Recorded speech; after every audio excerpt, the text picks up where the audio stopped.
మనం world teacher trust వాళ్ళం అని కనుక మనం ఐడియా డెవలప్ చేసుకున్నట్లయితే మళ్ళీ మనం కూడా ఒక మత సంస్థలాగే మనవాళ్ళు తదితరులు అనేటువంటిది ఉంటుంది. అది రాకుండా ఉండేటట్లుగా చూసుకోవాలి. తదితరులకు సంబంధించినటువంటిది తదితరులు లేకుండా ఉండాలి. ఇది కూడా కావాలి. పబ్లిక్ రిలేషన్స్ కి సంబంధించినంత వరకు విశాఖపట్నంలో ఉన్నంతకాలం కూడా RS Krishnamurthy world teacher trust కి చాలా మ్యాక్సిమం అడ్వాంటేజెస్ కలిగేశాడు. అతడు ఈ ఊరు వచ్చాడు ఏ కారణం చేతనైతే, తాత్కాలికంగా వచ్చాడో లేకపోతే స్థిరంగానే వచ్చాడో మెల్లిగా అతనికే మనకి మెల్లిగా తెలుస్తుంది. కనుక అతని మీద చాలా వరకు ఈ ఒక్క విషయంలోనూ మన కేంద్రం వాళ్ళు చక్కగా బ్యాంక్ అయి ఉండవచ్చు. అతన్ని మనం అడగవచ్చు, ఇలా చేయండి, ఈ పని చేయండి, వీళ్లతో కాంటాక్ట్స్ ఏర్పాటు చేయండి, ట్రస్ట్కి మొదలైనటువంటి వాళ్ళ ద్వారా ఈ పనులు అయ్యేటట్లుగా చేయండి.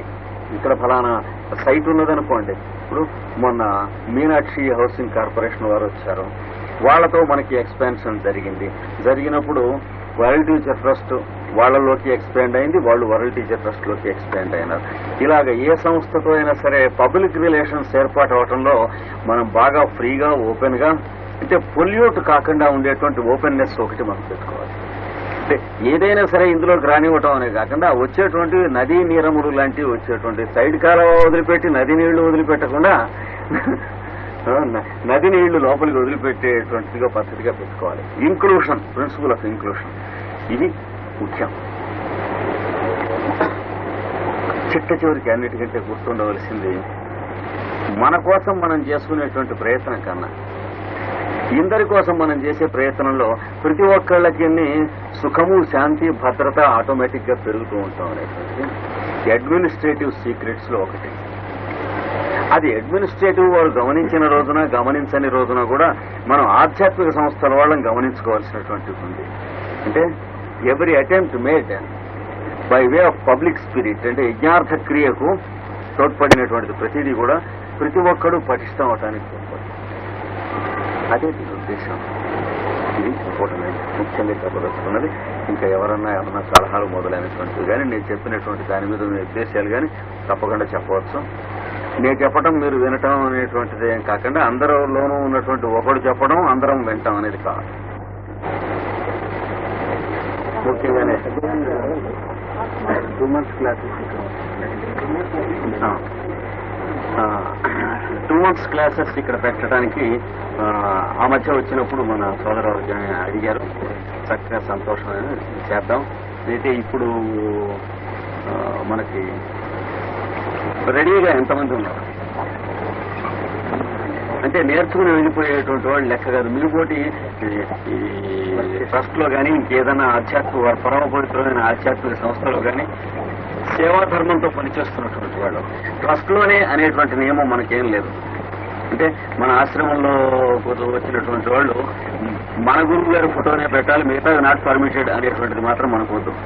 దానిచేత ఏ పరమ పవిత్రమైన ఆధ్యాత్మిక సంస్థలో పనిచేస్తున్నటువంటి వాళ్ళైనా సరే ఇందులో స్టూడెంట్స్ గా పాల్గొనవచ్చు. అట్లాంటి వాళ్ళు మన ఐడియాలో ఎంతమంది సుమారు ఉంటారు? 100 మంది ఉన్నారండి. లాస్ట్ ఇయర్ మేము అప్లై చేసిన స్టాటిస్టిక్స్ లో 100 మంది వచ్చారు.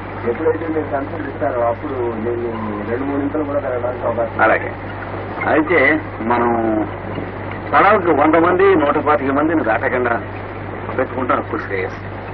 మన శ్రీశైలంలో మనకు రుజువైంది ఇది. అప్పుడు 120 ఉన్నారు కదా, 126 ఉన్నారు మ్యాక్సిమం. చక్కగా జరిగింది.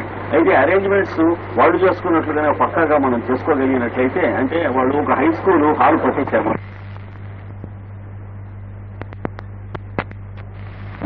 150 దాకా మనం అంగీకరించాలి. ఆ పైన అయితే స్టూడెంట్స్ కి ఎక్కువ ఉపయోగం ఉంది. అది మనం చేసుకుందాం. అది మీరు ప్రిలిమినరీగా క్లాసులు కొంత ఇక్కడ ఉన్నటువంటి సీనియర్ సోదరవర్గం నడుపుకుంటూ వెళుతూ ఉంటే నేను శ్రమపడ్డానా? నేను క్లాసులు టేకప్ చేయగలగటం అనేటువంటిది నా ఆ డేట్ నేను ఇస్తాను. ఇప్పుడు ఉన్నటువంటి కమిట్మెంట్స్ అయిపోగానే ఇమీడియట్ డేట్ నేను మీకు ఇస్తాను. ఎట్లాగో నేను ఈ యూరోప్ టూర్ పోస్ట్ పోన్ చేసుకున్నాను కనుక ఈ సంవత్సరం మనం పూర్తిగా అవైల్ చేసుకున్నాం. నాకు తెలుసుకున్నంత వరకు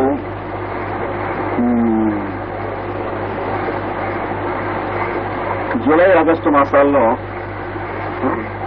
ఇక్కడ పెట్టుకుని మనం గురు పూజల టైంకి మనం పూర్తి చేసుకుని గురు పూజలు చేసుకునే టైంకి పెట్టుకుంటే బాగుంటుందని నాకు ఐడియా ఉంది. అది నేను ఇప్పుడు ఉన్నటువంటి కమిట్మెంట్స్ చూసుకుని నేను కన్ఫర్మేషన్ వస్తాను. మీ అందరూ కూడా అంటే సుమారుగా మనం మేలో స్టార్ట్ చేసుకుని అదే 2 months జూన్లో స్టార్ట్ చేసుకుని జూన్ 1 స్టార్ట్ చేసుకుని ఆగస్టు 1 అయిపోయేట్టు పెట్టుకుంటే ఆగస్టు 4 గురువు గారి జన్మదినోత్సవంతో మనం గురు పూజలు చేసుకుని డిస్పర్స్ అవుతాం. అది కన్ఫర్మేషన్ నేను మళ్ళీ వెళ్ళి, ఎందుకంటే ప్రస్తుతం ఉన్న కమిట్మెంట్స్ ప్రకారం ఫిబ్రవరి 14 నుంచి ఫిబ్రవరి ఎండింగ్ వరకునేమో సీలియర్లో క్యాంప్ 2 weeks క్యాంప్ పెట్టుకున్నారు వాళ్ళు. అది తర్వాత మార్చి 15 ప్రాంతం దగ్గర నుంచి 2 మాసాలు శ్రీశైలంలో వాళ్ళు మొన్న మాట జారాని వాళ్ళు మెల్లిగా నన్ను మరిపించి మాట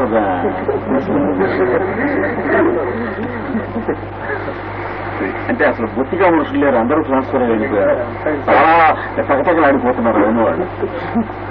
జనం ఎక్కడెక్కడో విలేజెస్ నుంచి ఎక్కడెక్కడో టౌన్స్ నుంచి వ్యాలీస్ నుంచి అంతా వచ్చేస్తున్నారు.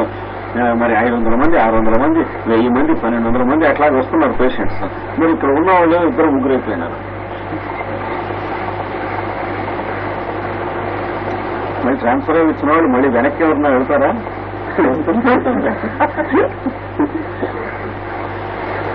మీ పున్నయ్య కూడా పోచంపాడు వెళ్ళిపోయాక మొన్న చూశాను, పున్నయ్య లేడన్నారు.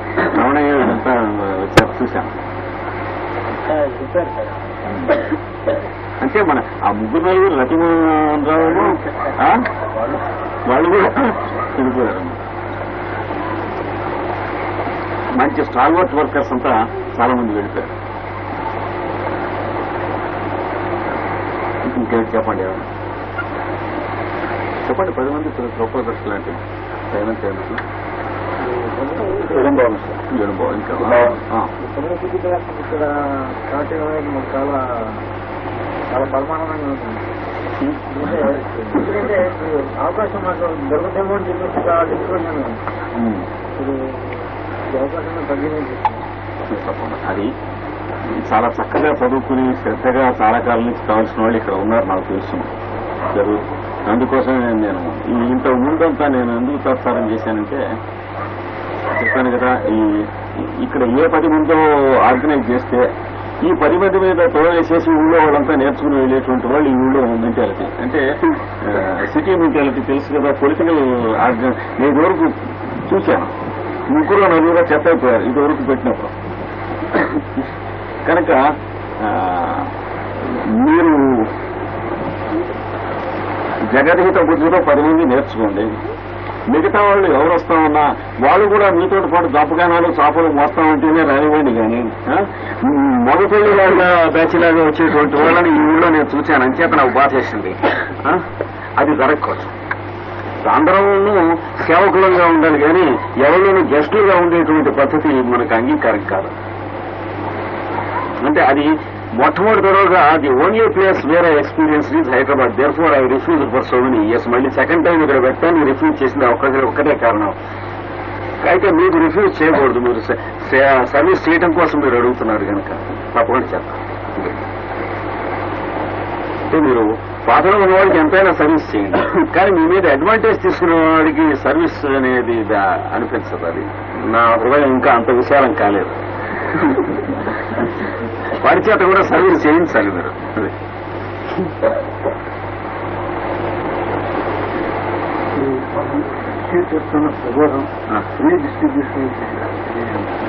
ఇది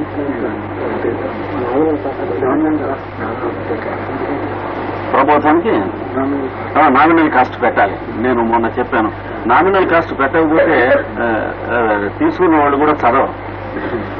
మరి అది మాత్రం సత్యం, నాకు తెలుసు బాగా. అందుకని నామినల్ కాస్ట్ పెట్టండి.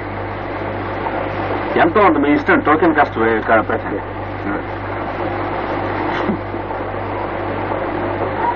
తర్వాత ముఖ్యంగా ఈ సంప్రదాయ ప్రచారం ప్రబోధానికి దృష్టిలో పెట్టుకుని రాస్తూ ఉన్నటువంటి బాలశిక్షలు, భాగవతం మొదలైనటువంటి ఒక ఎత్తు, బాలశిక్షలు ఒక ఎత్తు. బాలశిక్షలు స్కూళ్లలో కన్నా తల్లిదండ్రులు పిల్లలకు చెప్పవలసినటువంటివిగా ఉద్దేశించి రాస్తూ ఉన్నాం. ఎందుకంటే పిల్లలకు చెప్పడం కోసం తల్లిదండ్రులు నేర్చుకుంటారనే ఉద్దేశం ఆ పుస్తకంలో జరుగుతుంది. అందుకని మ్యాక్సిమం ఆ బాలశిక్షలలో ఉన్నటువంటి పాటలు మన వేదాంతాచార్యుల వారు మొదలైనటువంటి వాళ్ళని ఆధారంగా తీసుకుని చక్కగా ఇండ్లలో పిల్లల చేత ప్రాక్టీస్ చేయించండి. చేయించి ఇక్కడ గురు పూజలు, విశాఖపట్నం గురు పూజలు మొదలైన అకేషన్స్ పెట్టుకున్నటువంటి దాంట్లో వాళ్ళ చేత హైలైట్ చేయించి ఆ పిల్లలకి మనం చక్కగా ఏదైనా ప్రోత్సాహకరమైనటువంటి పనులు చేస్తాం. అది కూడా మనసులో పెట్టుకున్నాం. విషయాలు పెద్దవాళ్ళకే తెలియదు. అందువల్ల మొట్టమొదటి జగత్యాల్లో చూసినప్పుడు కొన్ని పుస్తకాలు నేను అజత విద్యాలయానికి ఇచ్చాను. వాళ్ళ ముందు ఇంతవరకు నేను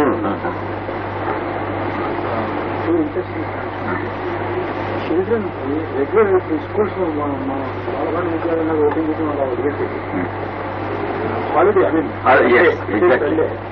సండే 1 hour వరకు అది ఇంట్రెస్టెడ్ కరెక్ట్ చిల్డ్రన్ ఎడ్యుకేట్ వాళ్ళు ఒక సర్కిల్ కింద ఏర్పడ్డారు. ఇప్పుడు విశాఖపట్నంలో కూడా నా డాక్టర్ సన్లాను వాళ్ళు ఒక బ్యాచ్ చేస్తున్నారు. అలాగా మేము ఏదైనా చేయాలి. తప్పకుండా చేయండి, తప్పకుండా చేయండి. అది తర్వాత మన భాగవతం భగవద్గీత ఇవి కాక ఇతర ఆధ్యాత్మిక పుస్తకాలు కూడా సర్క్యులేషన్ లైబ్రరీ లాగా అంటే తీసుకుని ఆధారాలు 1 hour 2 hours చేస్తుంది. ప్రతిదీ మీరు ఏమంటారో ఇంట్రెస్ట్ ఉండాలి. గవర్నమెంట్ వాళ్ళు సర్క్యూట్ చేయకపోయినా సరే అది ఒకటి చేయటం నేను ఆలోచిస్తాను.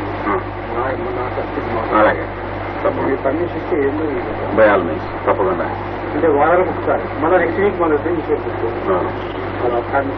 తర్వాత ఇంకొక చిన్న పాయింట్, ఈ టోకెన్ ప్రైజ్ పెట్టి మనం ఇస్తూ ఉన్నటువంటి ఇష్యూ చేస్తున్న ఈ కార్డులు మొదలైనటువంటివన్నీ ఉన్నా కూడా అంటే అది 9 పైసా అయ్యేది, 5 పైసలు అయ్యేది, 10 పైసా అయ్యేది. సేల్స్ మాత్రం ఒక సెట్ ఆఫ్ పీపుల్ ద్వారా మాత్రమే ఛానలైజ్ కావాలి.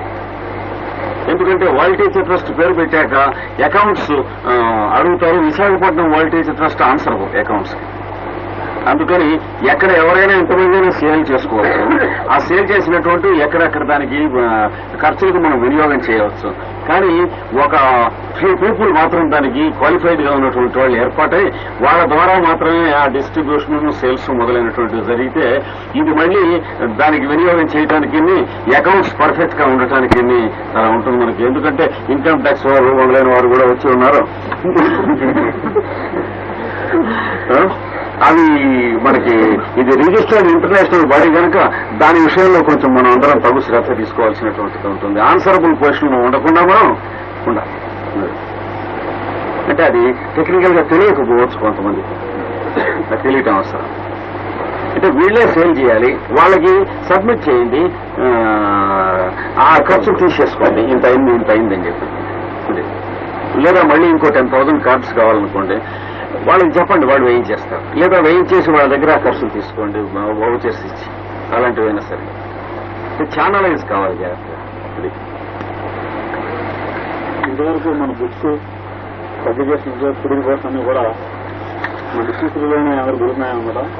నెక్స్ట్ మనం ఏం చెప్పారంటే ప్రింట్లో కూడా availability of books and boards showroom బట్టని చెప్పారనమాట. అంటే ఇప్పటికి 5 సంవత్సరాల నుంచి బయట పబ్లిక్ లోకి వెళ్ళేటప్పటికి మనకి ఎక్స్పీరియన్స్ లేకపోవడం వల్ల ఏమవుతుంది, ఇది ఎక్కడ దొరుకుతాయండి అనేటువంటి వాళ్ళు దొరక్క నిరాశ చెందేటువంటి వాళ్ళు చాలా మంది కనిపిస్తున్నారు. అది అశ్రద్ధ కాదు, ఇన్ఎక్స్పీరియన్స్. మనకి ఎలా చేయాలో అప్రోచ్ తెలియకపోవటం వల్ల. అందుకని దానికి కావాల్సిన రెగ్యులర్ షోరూమ్స్ అనేటువంటి ఒక స్కీమ్ ఒకటి ప్రారంభం చేశాం. ఈ ఊరికి సంబంధించినంత వరకు మొట్టమొదటి షోరూము సహజ ప్రింటర్స్ లో ప్రారంభం చేశారు. మిగతా కేంద్రాల్లో కూడా అలాంటి షోరూమ్స్ మనం అరేంజ్ చేసుకోవచ్చు. గుంటూరులో ఒకటి ప్రారంభం చేస్తున్నారు. అవైలబిలిటీ ఉండేటట్లుగా మన వాళ్ళు ఎవరెవరు ఎక్కడ ఏ ప్రోడక్ట్స్ తయారు చేసినా ట్రస్ట్ సంబంధించిన వాళ్ళు దాంట్లో మనం నేర్చుకోవాల్సినటువంటి ఒకనొక ఆదర్శ సంస్థ ఉన్నది దయాల్ బాగ్ అనేటువంటిది. వాళ్ళని చూసి వాళ్ళు ఏం చేస్తున్నారో మనం నేర్చుకుని ఆ రకమైనటువంటి షోరూమ్స్ అవి మనం డెవలప్ చేసుకుంటాం. బాగుంటుంది. ఈ షోరూమ్స్ అనేది చాలా అవసరం. ఎందుకంటే కొద్ది టౌన్స్ లో మన పుస్తకాలు ఎక్కడో ఒక్కసారి చాలా మంది అన్నప్పుడు ఎక్కడ దొరుకుతాయి చాలా ఒక టౌన్ లో కాదు, దాదాపు కర్ణాటక సరిహద్దుల ప్రాంతాల్లో నుంచి కూడా అది ఎక్కడ దొరుకుతాయి. ఇంత మంచి పుస్తకాలు మనకు అవైలబిలిటీ ఉన్నాయా అనేది చాలా మంది నా దృష్టి వచ్చారు. కనుక ఇది చాలా అవసరం. చౌడపు గారు కూడా చాలా మంది చెప్పారు. ఇప్పుడు మన పన్నాల రాధాకృష్ణ శర్మ 5 సంవత్సరాల నుంచి నన్ను ఈ సంవత్సరం ఈ విషయం వార్న్ చేస్తున్నాడు. మన వాళ్ళని కొంచెం ఛానలైజ్ చేసి నలుగురికి అందుబాటులో ఉండేటట్లుగా చేయాలండి. షోరూమ్స్ కావాలని మనం ఇక్కడే ప్రారంభం చేశాం మొట్టమొదటి షోరూమ్. ప్రబోధంలో ఇది తాజా ప్రింటర్స్ లో ఇలా దొరుకుతాయని ప్రబోధంలో మనం అది మ్యాగజైన్స్ లోను ప్రబోధంలోను ఈ షోరూమ్స్ యొక్క అడ్రసెస్ మనం ఇవ్వటం కూడా మంచిది.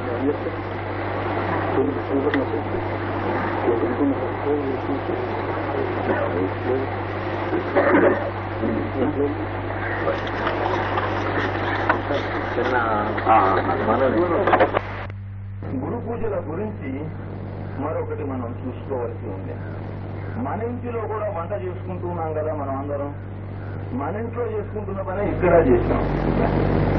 మన ఇంట్లోనూ చేపలు వేసుకుంటాం, మన ఇంట్లోనూ గ్లాసులు తోముకుంటాం, మన ఇంట్లోనూ వంట చేసుకుంటాం, కట్టెలు వేసుకుంటాం, నీళ్లు తెచ్చుకుంటాం.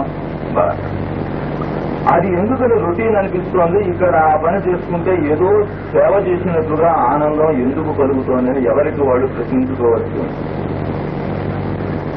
అంటే ఇళ్లలో జరిగేటువంటి పనే కదా, కొత్త పని ఏమైనా చేశామా? కాఫీ టిఫిన్ కానీ, భోజనం కానీ, మధ్యాహ్నం టీ కానీ, సాయంత్రం భోజనం కానీ ఇళ్లలో జరిగే పనులే ఇక్కడ కూడా అరేంజ్ చేయబడ్డాయి. కానీ ఆ చేయడంలో ఒక చిత్రమైనటువంటి అనుభూతి మనకు వస్తూ ఉన్నది. ఎందుకు వస్తూ ఉన్నది? ఇంటిలో ఇవ్వబడింది కూడా మనకు దివ్యకరమే. దానిలో మనం జీవించటం మానేసి దాన్ని రొటీన్ కింద చేసుకున్నాము. అంటే జీవితాన్ని జీవించడం మానేసినటువంటి వాడికి పనులు చేయటం ఉంటుంది తప్ప వాటి ఎడల తాను జీవించడం అనేది ఉండదు, అనుభూతి చెందడు. రేడియో ప్రోగ్రాం పెట్టుకుని మాట్లాడుకుంటూ కూర్చున్నటువంటి వాళ్ళు రేడియో ప్రోగ్రాం విన్నారు అనగలమా? అనడానికి అవకాశం లేదు. ప్రోగ్రాం దారిన ప్రోగ్రాం వస్తూ ఉంటుంది, మాటలు దారిన మాటలు వెళుతూ ఉంటాయి. అలాగే నిత్య జీవితంలో ఉన్నటువంటి ప్రతి సన్నివేశము కూడా దివ్య కర్మయే. దాని ఎడల మనం జీవించడం మానేసేటప్పటికీ దాని నుండి మనం శక్తిని పొందలేకపోతున్నాం. క్రమంగా అది మనకి ఒక రొటీన్గా, దినచర్యగా, మనకి బరువుగా తయారవుతూ ఉన్నది. అలా కాకుండా అదే పనిని దివ్యమైనటువంటి ఐక్యతతో చేయటం అంటే ఎలాగా? ఆ బెంచీలు తీసుకురావడమే, ఆ గ్లాసులు కడగడమే, ఆ గుండెలు పట్టుకురావడమే, ఆ కట్టెలు వేయటమే, ఆ పరదాలు వేయటమే అనేటటువంటిది నమస్కారం మాస్టర్ అన్న స్మరణతో చేస్తే ఎంత బాగుంది. గుండెలోనూ ఆయనే కనిపిస్తున్నాడు, అట్లగాడిలోనూ ఆయనే కనిపిస్తున్నాడు, శ్యామయానా వేస్తున్నా ఆయనే కనిపిస్తున్నాడు, వాసం బొంగులో కూడా ఆయనే కనిపిస్తున్నాడు. పానీయంబులు తాగుతుం పురుషుతం భాషించుతం భాష లీలా నిద్రాదులు చేయుతం తిరుగుతం లక్ష్మింపుతం అన్నాడు. అంటే సమస్తమైనటువంటి క్రియలలో కూడా ప్రహ్లాదుడికి నారాయణుడే కనిపించాడుగా అనేటటువంటిది సత్యమేనా అంటే గురు పూజలలో వరుసగా ఒక 4 సంవత్సరములలో 5 సంవత్సరంలో పాల్గొంటున్నటువంటి ఒక కార్యకర్తగా ఆ విషయం తెలుస్తుంది. ఇందులో ఏ పని చేస్తూ ఉన్నప్పుడు కూడా మాస్టర్ సివివి గారు కనపడుతున్నారు తప్ప వాసాము, శ్యామయాన, గుండిగా, అట్లాకాడ ఇవి వేరే కనపడటం లేదు అని చెప్పి మనకు స్పష్టంగా తెలుస్తుంది. వీటన్నింటిలోనూ గురు పూజ ఉన్నది కానీ గురు పూజ వేరే లేదు అని చెప్పి మనకు స్పష్టంగా తెలుస్తూ ఉన్నది. ఇవి పెట్టుకోవడంలో గురు పూజ ఉన్నది, ఇవి నిలబెట్టుకోవడంలో గురు పూజ ఉన్నది, మళ్ళీ ఇవి సర్ది ఎవరికి వాళ్ళకి అప్పచెప్పడంలో గురు పూజ ఉన్నది. తీసుకొచ్చేటప్పుడు ఎంత ఆదరణతో వాళ్ళతో మాట్లాడి తీసుకొచ్చామో వస్తువులు అప్పచెప్పేటప్పుడు కూడా అంత ఆదరణతోనూ వాళ్ళకి అప్పచెప్పడంలో గురు పూజ ఉన్నది. వస్తువులు తీసుకొచ్చి సర్దేటప్పుడు ఎంత బాగా మనం అందరం సహకరించామో డిస్మాంటిలింగ్ చేసేటప్పుడు కూడా అంత చక్కగానూ సహకరించడంలో గురు పూజ ఉన్నది. వీటిల్లో ఉంటుంది. దాని ఎడల జీవించడం అనేటటువంటిది మనకు తెలిసినట్లయితే దినచర్య అనేటటువంటిది రొటీన్ కాకుండా యజ్ఞము అవుతుంది. రొటీన్ అయితే దాన్ని సంసారం అంటారు. పొద్దున్న లేచిన కాడి నుంచి ఇంతేనా అండి, వండుకోవడం తినడైనా జీవితానికి అనిపిస్తుంది. అలా ఉదయం మఠంలో వెళ్ళారనుకోండి, అక్కడ వరకు ఏం చేస్తారు, వండుకోవడం తినడమే కదా. ఎక్కడికి వెళ్ళినా విషయం ఇదే. దీని ఎడల మనం సరైనటువంటి పద్ధతుల్లో జీవిస్తున్నామా జీవించమా అనేటటువంటిది ఒక్కటే సత్యం. అలా తిట్టుకుంటూ కూడా తింటూనే బతకాల్సి వస్తుంది. వండుకోవడం తినడం మానేశామా? ఆ వండుకోవడం తినడంలో దేవుణ్ణి చూడటం అనేటువంటిది మొదలు పెడితే అక్కడి నుంచి వెలుగుదారి దొరుకుతుంది. కనుక జరిగేటటువంటి ప్రతి కార్యక్రమంలో దేవుణ్ణి చూడటం అంటే ఏమిటి? ఇందులో ఏ ఒక్క పనిలోనూ కూడా ఆయన కనపడినటువంటి పని మనకు ఉన్నదా? లేదు కదా. అలాంటి దివ్యానుభూతి కనుక మనం పొందినట్లయితే నిత్య జీవితంలో లేచింది మొదలు పడుకునేటటువంటి వరకు సకల కార్యక్రమములు కూడా గురు పూజలకు చేసిన ఏర్పాట్ల వంటి అనుభూతిని మనకు అందిస్తాయి. దానికోసం ఒకనొక ట్రైనింగ్ అది. ఇంకొక రహస్యం అంటే ఇంట్లో ఉన్నప్పుడు మనం ఒళ్ళు ఉంచిన వాళ్ళం కూడా, ఒళ్ళు ఉంచి ఎరగని వాళ్ళం కూడా గురు పూజలు అనేటప్పుడు ఒళ్ళు ఉంచుతాం.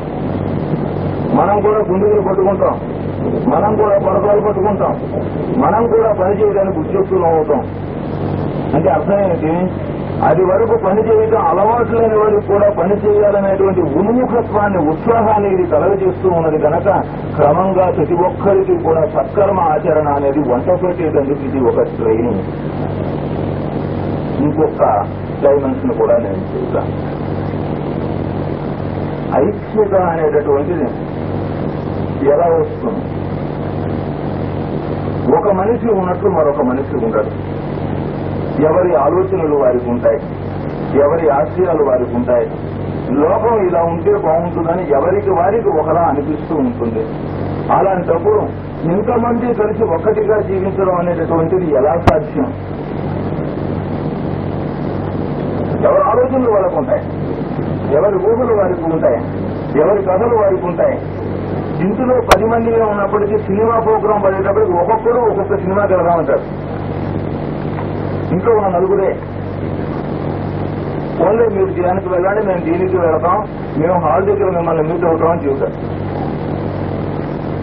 అలా కాకుండా ఇంతమంది వ్యక్తులు కూడా కలిసి ఒక్కటిగా పనిచేయడం అనేటటువంటిది ఎలా సాధ్యము? ఈ అభిప్రాయాలకు అతీతంగా పనిచేయడం అనేటటువంటిది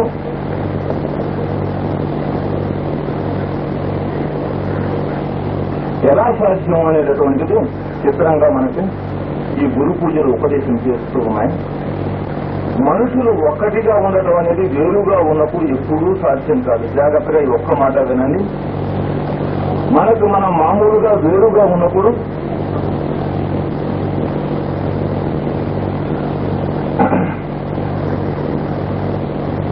ఒకటిగా ఉండటం అనేటటువంటిది ఎంత అనుకున్నా మనం తెల్లారు లేచిన కాడి నుంచి ఒకటిగా జీవితం అని మనం ఎంత అనుకున్నప్పటికీ సాధ్యం అవ్వదు. తన్నుకున్నా సాధ్యం కాదు, తన్నుకోవడం ఒకనే సాధ్యం అవుతుంది. అయితే మార్గం ఏమిటయ్యా? ఏదైనా ఒక మంచి పనిని, నలుగురికి పనికి వచ్చేది, మనకు పనికి వచ్చేది ఒక మంచి పనిని మొదలుపెట్టి ఆ మంచి పనిలో 10 మంది 10 ప్రవృత్తులు ఉన్న 10 మంది కలిసి పాల్గొని ఒకే పని చేస్తున్నారు. ఎవరి ప్రవృత్తి వారికి వేరే ఉన్నది, కానీ కలిసి చేస్తున్నది ఒకే పని. పని ఒకటే అవడం వల్ల ప్రవృత్తులు వేరైనా క్రమంగా పనికి తగ్గట్టుగా వీళ్ళ ప్రవర్తనలు వెలుగుతాయి, మలసపడతాయి, సంస్కరింపబడతాయి. పొలిమిలో కాల్చి ఉపకరణం కింద తయారు చేస్తారే కమ్మరి, ఆ విధంగా వీళ్ళు ప్రవృత్తి ఒక ఉపకరణం కింద తీర్చిదిద్దబోయేందుకు సమ్మిడ కోట్ల వంటి స్థితిలో ఈ సత్కర్మ చక్కగా శిక్షణ ఇచ్చి తుప్పుకొచ్చిన ఇనప ముక్క లాంటి వీరిని చక్కటి ఉపకరణం కింద ఈ సత్కర్మ తయారు చేస్తుంది. కనుక ఒక మంచి పనిని మధ్యలో పెట్టుకుని మనం నలుగురమో 10 మందిమో కలిసి ఉంటే ఈ బాధ్యత కాకపోతే రేపటికైనా ఎల్లుండికైనా ఒక్కటిగా ఉండటం సాధ్యం అవుతుంది తప్ప సత్కర్మాచరణలో ప్రసక్తి లేకుండా మనమంతా ఒకటిగా ఉందాం అని చెప్పి ఎంత అనుకున్నప్పటికీ అనుకోవడం ఒకటే మిగులుతుంది కనుక ఈ పై విషయాలన్నీ ఆయన ప్రత్యేకించి చెప్పడం కాకుండా మంచి పనులు మన మధ్యలో వదిలిపెట్టేశారు. ఈ సంప్రదాయములు శతాబ్దముల తరబడి ఒత్తిళ్లుతూ వెళుతూ ఉంటాయి. మనుషులను పుణ్యఘట్టాల్లాగా పునీతము చేస్తూ ఉంటాయి. అందుకని విభిన్న ప్రవృత్తులలో ప్రవర్తిస్తున్నటువంటి వాళ్ళు, విభిన్న తరహాల వాళ్ళు ఒక్కలా జీవించడం ఎలా సాధ్యం అంటే వాళ్ళు చేసే పని ఒకటైనప్పుడు వీళ్ళంతా ఒకటవడానికి అవకాశం ఏర్పడుతుంది, దారులు ఏర్పడతాయి. అది ఒకటే మార్గము, మరి ఒక మార్గము లేదు కనుకనైనా పని తక్కువై ఆలోచన ఎక్కువైంది కాబట్టి భారత జాతి చెడిపోయింది అని చెప్పి నచ్చగలుగుతారు. అందుకని ఇన్ని మహత్తరములైనటువంటి ఉపదేశములు ప్రయోగములు వెనక పెట్టుకుని గురు పూజల నిర్వహణ అనేటటువంటిది వేలగా జరుగుతూ ఉన్నది. అందరికీ అనుభూతి రూపంలో ఇది అందుతూనే ఉన్నది హృదయమునకు. ఈ పూట మనం కొంచెం వివరంగా విషయాలు కూడా మాటల్లోకి మార్చి దాన్ని చెప్పుకున్నాం. ప్రతి ఒక్కరి హృదయంలోనూ ఈ అనుభూతి ఉన్నదే. దానికి అక్షరాల్లోనికి నేను అనువాదం చేసి మీ ముందు ఉంచాను. ప్రార్థనకు సమయం వస్తూ ఉన్నది. అందరూ ప్రార్థనకు సమాయత్తం. సాధన ఆలయము అనేటువంటిది బహిష్ప్రపంచము అనేది ఉదయం సూత్రం. అంతఃసాధనం జరగడానికి సాధనాలేమో బహిష్ప్రపంచం తప్ప అంతఃప్రపంచం కాదు. అంటే మన చుట్టూ ఉన్నటువంటి ప్రపంచంలో ఎవరెవరితో ఏ విధంగా మనం ప్రవర్తిస్తాం, ఎవరెవరు మాట్లాడుతూ ఉంటే మనకు తప్పులు కనిపిస్తూ ఉంటాయో ఒప్పులు కనిపిస్తూ ఉంటాయి, ఎవరెవరు చేసేటువంటి పనులలో చేష్టల్లో మంచి చెడు మొదలైనటువంటి చూస్తూ ఉంటాం. అలాంటి స్వభావం రజస్సు తమస్సు అనేటువంటి వాటితో కూడి మన లోపల ఉంటుంది. లేకపోయినట్లయితే ఎదుటి వాటిలలో తప్పులు ఒప్పులు లెక్కలు వేయటం అనేటువంటి మనలో ఉండదు. కనుక ఈ రజస్తమస్సులు అనేటువంటి వాటి ప్రకోపం ప్రశాంతి వహించి తత్వప్రధానమైనటువంటి స్వభావం కలిగి అటుపైన తదతీతమైనటువంటి తత్వంలోకి ప్రవేశించడానికి బాహ్య ప్రపంచంలో మనకి ఎవరు మంచివాళ్లు చెడ్డవాళ్లు లాగా కనిపిస్తున్నారో అలాంటి పాత్రలతో కూడినటువంటి జగన్నాటకము అనేటువంటిది ఏదైతే ఉన్నదో ఆ జగన్నాటకానికి మనం ఒక సామాజికుడుగా ప్రేక్షకుడుగా ఉండటమే సాధన తప్ప మరొకటి సాధన లేదు. కనుక కన్నులు మూసుకుని ముగ్గురు మూసుకుని చేసే సాధన కన్నా కన్నులు తెరిచి బాహ్య ప్రపంచంలో చేతులు సాచి మనం చేయవలసిన సాధన ఎక్కువ. చేతులు సాచి చేయవలసిన సాధన మాకు డిగ్రీలు ఇవ్వండి, ఉద్యోగాలు ఇవ్వండి అని అడుక్కుంటాం కాదు. మీకేం కావాలో తీసుకోండి ఇస్తాననేటువంటి ప్రయత్నం చేయడంలో ఈ సాధన. ఈ రెండు ముఖ్యంగా మనం చూసినప్పుడు ఇంకొకటి రెండు ఈ సాధనలకు కావలసినటువంటి వాటిలో పెద్దలు అర్థవాదములైనటువంటి ఇతిహాసములు ఇచ్చి ఉన్నారు. వాటిని గురించి ఈ రోజున మనం కొద్దిగా తెలుసుకున్నాం.